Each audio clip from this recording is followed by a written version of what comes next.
చేపల పులుసు, కట్టెల పొయ్యి, మట్టి కొండ, ఇంకా దానికి మించింది ఇంకేం కావాలా? మరి ఏంది మరి అంకుల్కి నేను పెట్టనా చేపల పులుసు ఇవాళ మీరు పెడతారా? మట్టి కొండ కాబట్టి ఇదే టేస్ట్ చాలా బాగుంటుంది. గమ గమ గమ అదిరిపోతుంది. ఎత్తి ఇప్పుడా లొట్టలు వేసుకుందామని చూస్తాను. ఒక్కసారి వాసన చూస్తావా?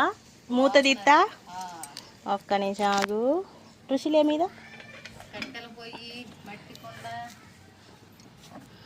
చేపల పులుసు రుచి పండగ మొత్తం ఇప్పుడే అనిపిస్తుంది. ఎట్లుంది వాసన? వదిలిపోతుంది. అది మళ్ళా అది కట్టెల పొయ్యి అంటే ఏడ దొరికింది ఇప్పుడు?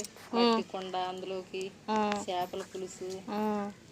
ఇంకా నేను చింతపండు పులుసు పోయేలా. ఇంకా పోతే ఇంకా అదిరిపోద్ది. చాలా బాగుంది. కలర్ చూడు ఎంత బాగుందో. అసలు ఇందాక ఆంటీ మూత తీసిన నీళ్ళు పోయకముందు, చేపలు వేయకముందు అసలు గుమ గుమ